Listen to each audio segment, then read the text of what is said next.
Bonjour, bienvenue à cette émission Appel de l'Aurore. J'ai invité pour vous aujourd'hui Madame Mona Rayus. Évidemment, quand je dis Rayus, vous comprenez que ça sonne familier à vos oreilles. Eh bien oui, je suis avec la maman de notre ami Alain, qui est son fils bien-aimé, tout autant que les autres, c'est ça! Nous, celui qu'on connaît, c'est Alain, mais il y en a d'autres. J'ai Steve, j'ai Christian, j'ai François. Alors, oui. 4 garçons, Mona.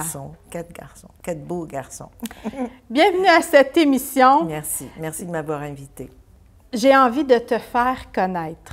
Okay. On connaît bien ton fils. Moi, je te croise à l'occasion, dans certains rendez-vous, dans certains rassemblements, notamment à l'église, mais je ne sais pas ton histoire. Okay. Je reconnais un petit accent qui est à peine perceptible parce qu'il y a longtemps que tu es ici. Parle-nous de toi, de tes origines. OK. Alors, je suis née au Caire, en Égypte. Et quelques jours après ma naissance, mes parents ont déménagé dans une petite ville qui ressemble beaucoup à Victo. D'ailleurs, c'est pour ça que je m'y sens si bien à Victo. Une petite ville qui s'appelle Ismailia, qui est sur le bord du canal de Suez. Alors, pour ceux qui ne savent pas, le canal de Suez, c'est un canal qui relie la Méditerranée à la mer Rouge et qui évite aux grands navires, aux grands paquebots, de faire le tour de l'Afrique. Alors, en traversant le canal, ils sont rendus en Asie. Alors, j'ai grandi donc dans cette petite ville qui s'appelle Ismailia, une belle ville où j'ai grandi avec bonheur. J'ai eu une enfance merveilleuse. Combien avais-tu de frères et sœurs? Alors, c'est ça, je suis la 3e d'une fratrie de 7 filles. Filles! On n'a pas de garçons, on était très contents de ne pas avoir de garçons. D'ailleurs, quand ma petite sœur, la dernière, est née, on était tellement anxieux de savoir que maman n'allait pas nous amener un garçon. Ah bon. Alors, quand on a su que c'était une fille, on a couru à l'école qui était tout proche et on s'est mis à sonner les cloches parce que tout le monde attendait de savoir qu'est-ce que ma maman allait avoir. Et là, on sonnait la cloche, c'est une fille, c'est une fille. Alors, c'est ça, c'est... Le trophée, oui, la 7e fille. Absolument, absolument. Alors, c'est ça, donc... J'ai grandi dans cette belle ville d'Ismailia avec donc succession de mes sœurs, Myriam, Magda, Jeanne, Nevin. Et à un moment donné, en 1953, il y a eu une révolution en Égypte.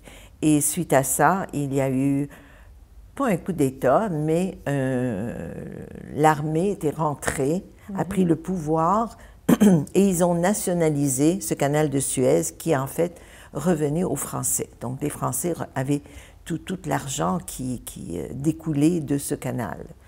Et là, mon père a commencé à avoir des doutes quant à continuer de vivre dans ce pays qui nous a vu naître. Et tranquillement, Parce qu'il faut dire, Mona, que ton père était un engagé, une personne qui était dans l'administration du canal. Oui, papa avait un poste élevé dans l'organisation du canal de Suez. Et je veux juste mentionner quelque chose. L'Égypte,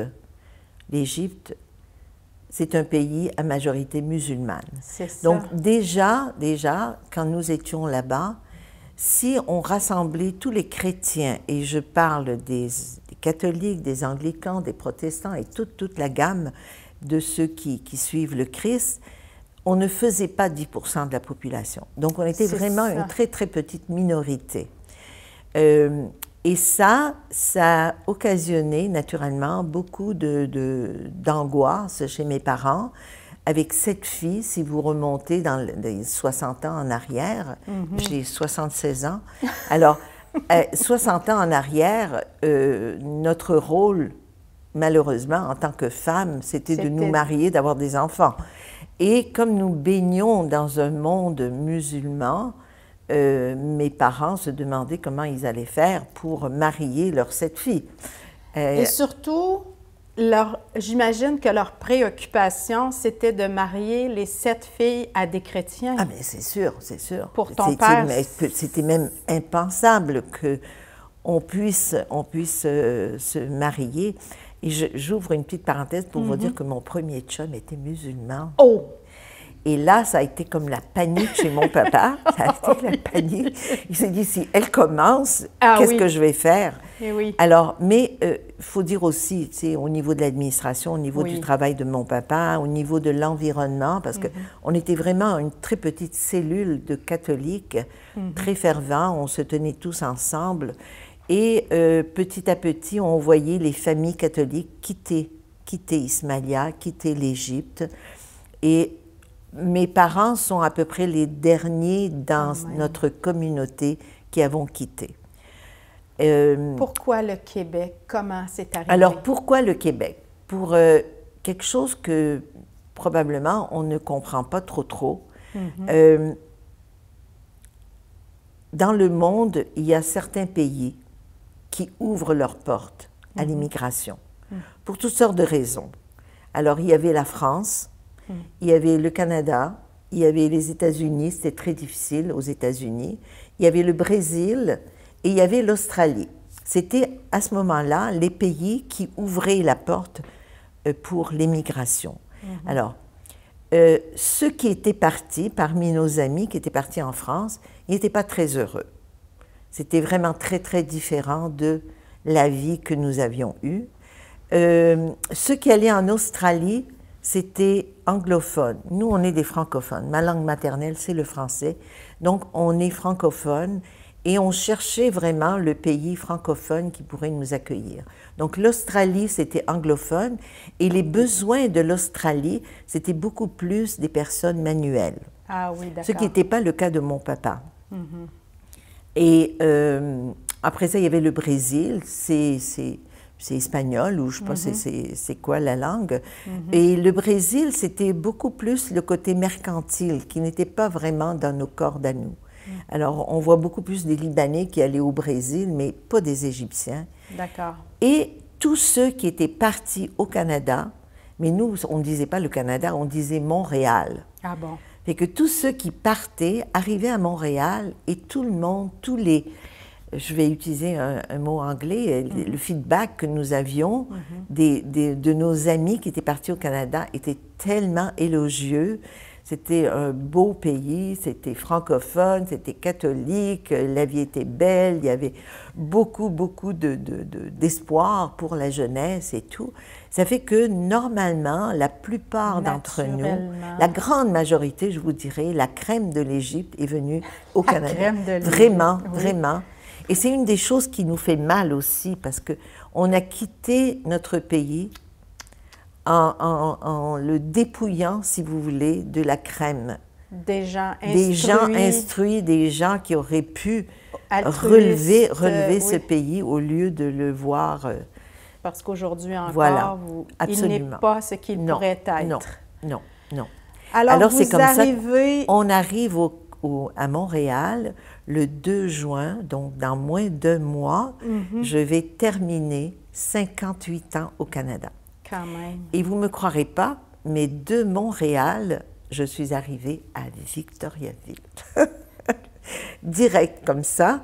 Pourquoi? Parce que c'est mon oncle Albert Berruti, qui nous avait parrainés, nous avait ouvert les portes, qui avait demandé au gouvernement canadien « Ne vous occupez de rien, je m'en occupe ». Alors, mon oncle Albert, il enseignait au cégep ici, les mathématiques, et c'est lui qui a demandé au Canada de nous faire sortir. Et une phrase que mon papa avait coutume de nous dire, il disait que comme Moïse, Dieu nous a sortis d'Égypte juste à temps, parce que quelques jours après, il y a eu la guerre, ce qu'on appelle la guerre des 6 jours, que justement nous avons échappé. Vous avez échappé à cette il nous disait guerre. toujours, on est comme Moïse, nous, on a traversé juste à temps. Alors on est arrivé à Victo, naturellement on n'est pas resté très longtemps, on est resté juste quelques jours pour nous remettre peu des émotions, du voyage et tout. Et finalement, 3 mois plus tard, le 1er septembre 67, on s'est retrouvés à Ottawa. Alors, mon papa, il a travaillé, et c'est drôle à dire pour un Égyptien, il a enseigné le français quand même aux ministres et sous-ministres et membres du gouvernement canadien à Ottawa, à la fonction. Il était polyglotte. Ah oui, mon papa, oui. Oui. Papa est parfaitement, oui, l'arabe. L'arabe, le français, l'anglais. Il pouvait enseigner à tous ces gens-là. Absolument, absolument. Alors, c'est ça. Donc, mes parents ont toujours vécu à Ottawa. Ils sont morts à Ottawa. J'ai 3 sœurs qui sont à Ottawa, 3 des 7. Moi, je suis à Victo. J'ai une sœur à Montréal. Par quel détour tu es revenu, toi, à Victo? Voilà. Alors, moi, j'arrive avec mes parents, donc je suis encore célibataire, mais mon cœur battait pour un beau monsieur, un beau jeune homme que j'ai connu un petit peu, mais 1 an et demi à peu près avant de quitter. Et ce beau jeune homme-là, dont j'étais follement amoureuse, je l'ai fait venir. Alors, comme mon oncle Albert nous a fait venir, moi, j'ai fait une demande au Canada pour amener mon fiancé, mon amoureux, ici.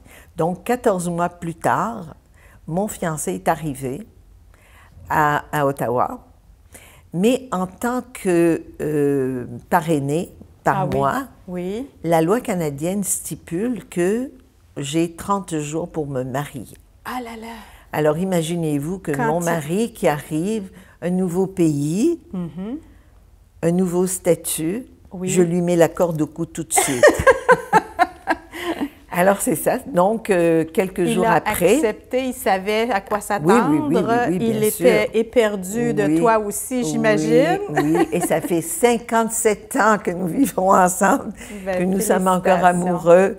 Oui. Nous avons eu 4 beaux enfants, on a 10 petits-enfants qui font notre bonheur, oui. Alors, c'est comme ça. Donc, mon mari qui arrive à Ottawa, lui, il est ingénieur, mais à ce moment-là, vous savez, il faut remonter aux années 68, on n'avait pas de sous. On avait, mes parents, quand ils ont quitté, on quitte sans rien. Il faut que vous sachiez ça. On ne quitte pas notre pays parce qu'on veut le quitter. On le quitte parce qu'il faut le quitter. Mais l'Égypte, à ce moment-là, ce n'est plus pareil maintenant, mais l'Égypte, à ce moment-là, tu veux partir, tu pars. On te fouille pour s'assurer que tu ne prends rien avec toi. Donc, on est arrivé vraiment avec rien. Et mon mari, la même chose. Mon fiancé, la même chose. Donc, on n'avait pas de sous. Et le gouvernement canadien exigeait de mon mari qu'il fasse des cours à l'université, d'équivalence de son diplôme d'ingénieur. Mais on n'avait pas les sous pour payer ça. Il fallait vraiment travailler. Donc, on a travaillé. Et 2 ans après, mon oncle Albert, qui enseignait au cégep, nous a téléphoné pour nous dire qu'il y avait un poste d'ouvert. Et il demandait à mon mari s'il voulait postuler pour ce poste. C'est ce qu'on a fait. Et c'est comme ça qu'en 70, nous sommes revenus à Victo. Et on a fait notre vie ici. Quelques mois après, je suis tombée enceinte, j'ai eu Alain. Après ça, j'ai eu Steve. Après ça, on s'est arrêté un certain temps parce que mon mari avait envie de faire de la coopération.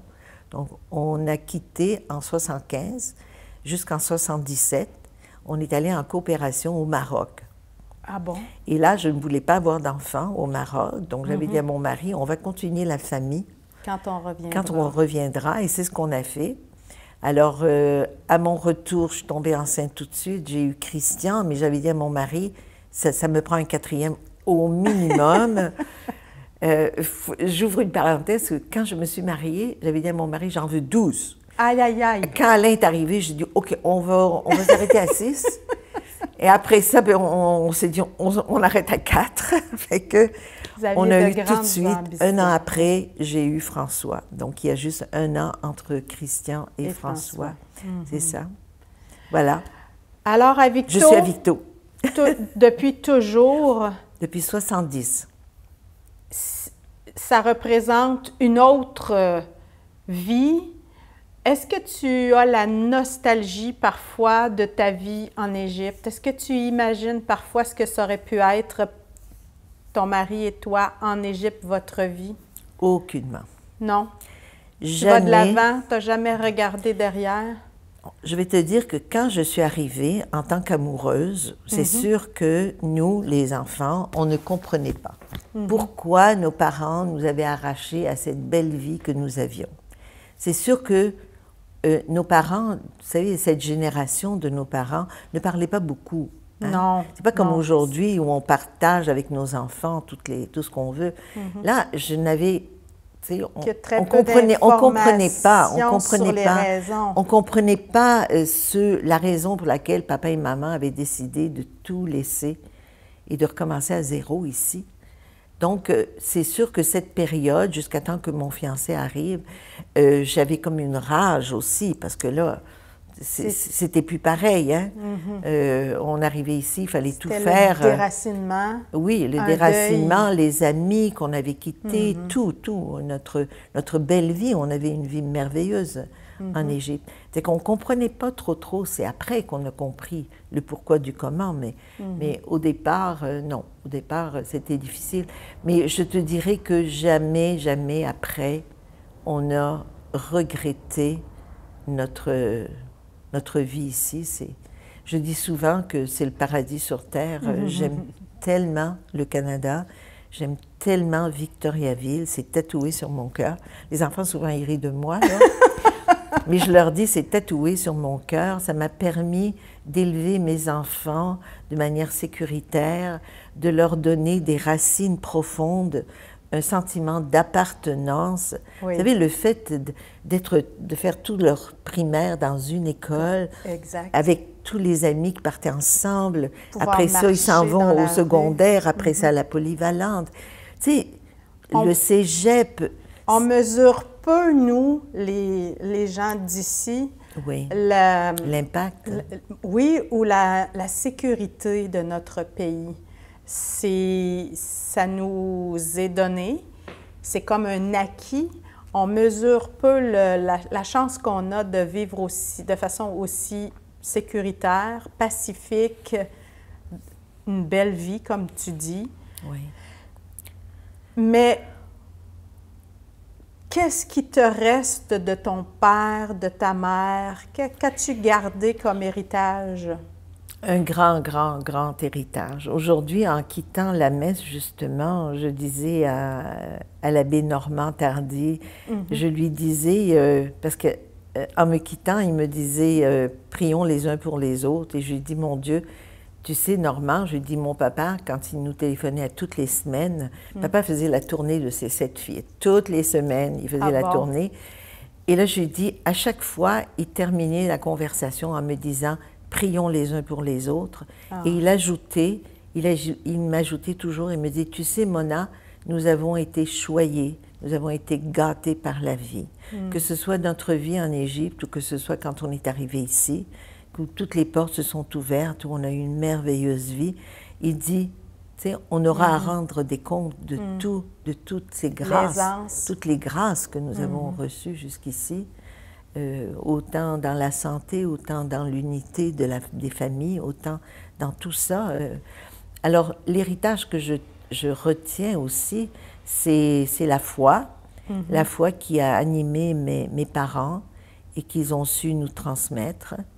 On est toutes vraiment très proches, très unies entre nous. On est tricotés serrés, comme vous dites au Québec. Mais au-delà de ça, il y a aussi la foi qui nous unit, que papa et maman ont su nous transmettre. Je vais juste vous raconter un petit quelque chose. Oui.